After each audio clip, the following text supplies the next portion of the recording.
Vamos falar de Vasco, vamos analisar a derrota para o Bragantino. Olha, eu espero que depois de hoje não se iludam com uma simples vitória quando pegam um adversário mais fraco. Tudo isso após o vento.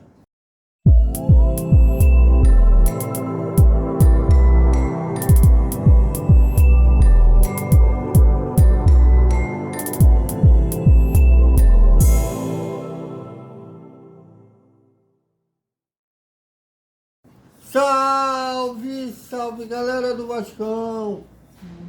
Já passou de 2 da manhã, então bom dia para todo mundo. E agora o Fernando Diniz terá uma semana e meia, quase 2 semanas para tentar achar alternativas, porque o Vasco só volta a campo dia 12, que vai estar. O calendário vai parar rapidamente para as eliminatórias agora da Copa do Mundo, que a seleção vai tentar ficar perto de carimbar um passaporte para a Copa do Mundo no ano que vem. Depois do dia 12, quando pega o São Paulo no Morumbi, o campeonato para de novo por um mês, já que terá essa Copa do Mundo de clubes. Bom, um time, para resumir, um time patético, previsível, um time que só tem uma única jogada: cruzamentos para o Vaete. Marcou o Vaete, o Vasco não tem outra alternativa de jogo. Quando um adversário é mais fraco, quando um Melgar, ou o Bragantino não é um Melgar da vida. Aliás, o Vasco raramente vai contra uma equipe como uma Melgar, uma Fortaleza. A Fortaleza não está conseguindo se encaixar. E quando pega adversários mais duros, o Vasco não consegue. Tem uma dificuldade de achar outras alternativas para jogar. E espero que nessas paradas o Fernando Diniz consiga achar as alternativas. Inclusive vocês vão ver justamente na coletiva, e quando eu questionei o Diniz sobre até que ponto a parada pode ser beneficada, ele falou que pode ser muito, que eles vão, inclusive, aí tentar melhorar o time, não só taticamente, como também emocionalmente. O time se desmorona quando leva um gol e, por incrível que pareça, é um time que teve a proeza de levar o gol aos 2 minutos de jogo com o Guilherme, uma jogada que era perfeitamente evitável, uma bola batida no primeiro pau que o Pita mandou para a segunda trave, e o Guilherme, que deveria ser marcado pelo Pita, o Pita novamente dormiu, saiu o gol do Bragantino. O Vasco até teve uma chance com a Anjo de empatar o jogo, mas é aquele time que os laterais é que ficam responsáveis de municiar o atacante chamado Pablo Vaete, que... Thiago, o Romário também era centroavante que gostava de ficar parado na área da adversária, beleza? Só que o Romário, ele era um atacante que ele podia ser completo, não foi por preguiça. Quando a coisa estava ruim para ele, ele conseguia sair da área e abrir espaço para quem vinha de trás. Já que ele tinha habilidade com a bola. Um exemplo que é clássico, que eu sempre cito, o gol do Bebeto contra os Estados Unidos na Copa de 94, que o baixinho estava sendo bem marcado na área, ele saiu, foi até o meio de campo e fez aquela jogada que ele deu passe para o gol do Bebeto. E o Pavlovich não tem esse recurso com a bola nos pés. Ele não tem esse recurso, assim como o artilheiro que antecedeu ele, o Cano, não tinha esse recurso. Né? Eles são puramente finalizadores. E quando marca no Vaete, o Vasco é um time limitado que não tem uma outra alternativa. E ficou preso nisso, que facilitou a defesa do Bragantino. Ainda o Vasco levou o segundo gol com 30 minutos do primeiro tempo. Um bonito gol, seguiu, ganhou. O Pita matou no peito e bateu de primeira, mas ainda assim era perfeitamente evitável. Tanto no caso aí o PH, né? O Pinto errou, que permitiu o cruzamento, o PH e o Lucas Freitas que permitiram que o Pita matasse a bola no peito e batesse. Os dois gols foram perfeitamente evitáveis e ainda assim o Fernando Diniz, durante a coletiva, bateu na tecla que o ensaiaram a extração, né, pra caramba, pra cacete, pra caralho, como queiram, dessas armas que o Red Bull Bragantino tem, e ainda assim falharam.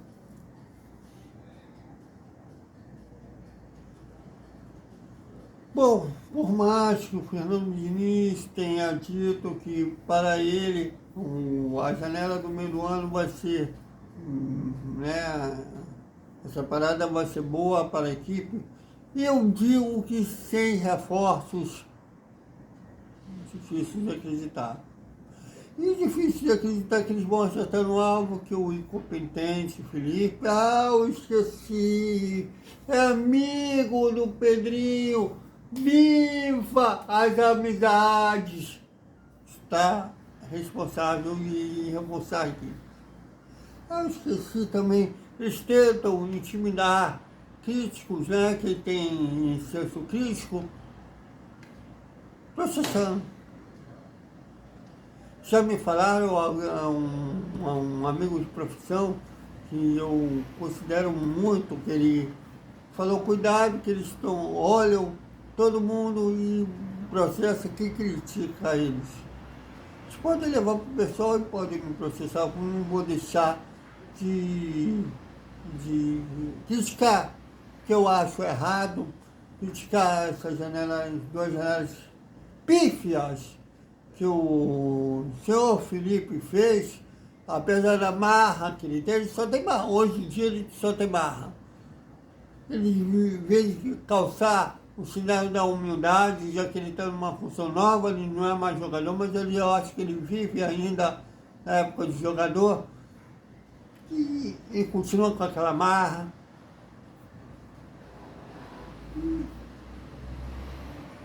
E é engraçado que tanto ele quanto o Pedrinho hoje jogaram o Diniz com o Leões. Eles não vêm a público mais. Mas claro que uma vitória depois. O Vasco, a torcida, parte, né? Uma pequena parte da torcida do Vasco, não posso generalizar, mas uma pequena parte da torcida do Vasco está igual uma adolescente, sabe? Quando chega aos 15, 16 anos, tem os seus primeiros namoros, dão os primeiros beijos na boca, já acha que vai casar. Exatamente a torcida do Vasco hoje teve uma vitória contra um adversário fraco, que é o Melgar, acha que agora vai. Teve a vitória também contra o Fortaleza, que teve um colega famoso que na estreia dele no canal falou que agora ia ganhar, o Vasco ganhar os 3 campeonatos que está disputando.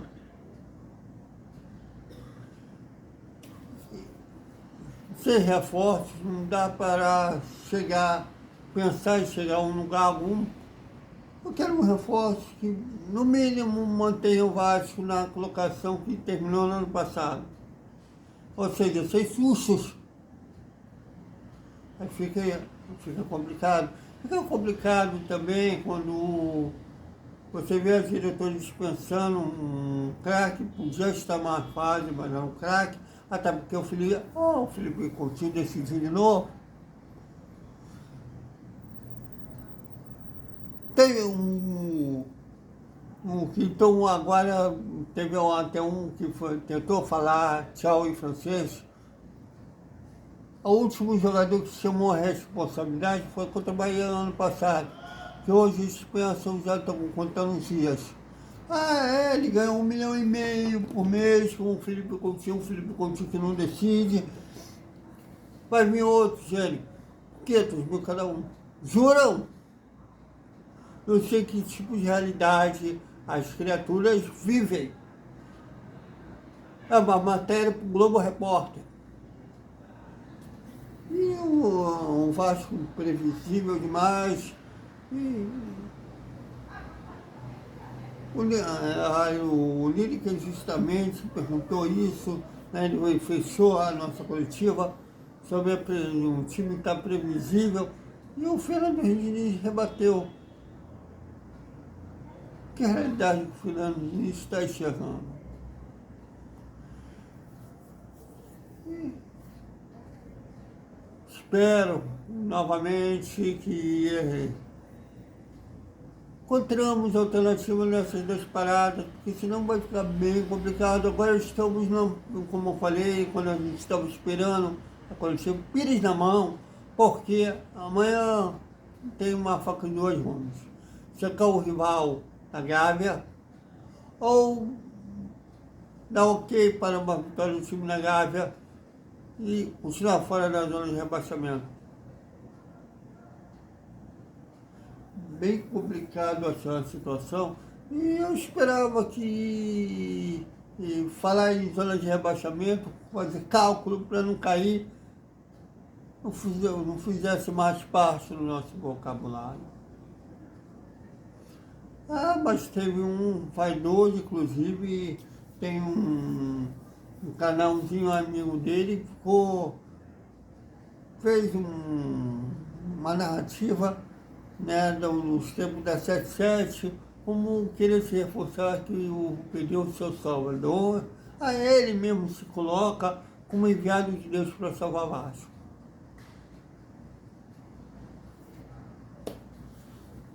Bom, quem sou eu para questionar um enviado de Deus, que afinal ele deve ter realmente uma procuração de Deus, que na pandemia ele falou que era castigo divino, a pandemia era castigo divino, por comissão diferente de uma escola de samba de carnaval.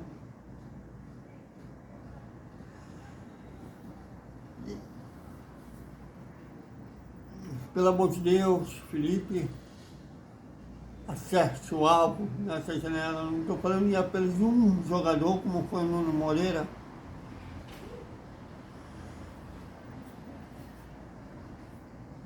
E um time, né? Hoje, se a gente montar um time de pelada para jogar contra o Vasco, dá para vencer, porque sabe a forma que o Vasco joga. Marcou os laterais, a bola não chega no Vaete. O meio, camisa 11 que poderia assumir a 10, já que o 10 está de saída, não consegue chamar a responsabilidade. Evita chamar a responsabilidade para si. Mas se for pensar bem, nos autos do Felipe Coutinho, inclusive no Liverpool, que foi um auge dele, ele tinha suporte no meio de campo para destacar, não necessariamente que ele chamava a responsabilidade para si.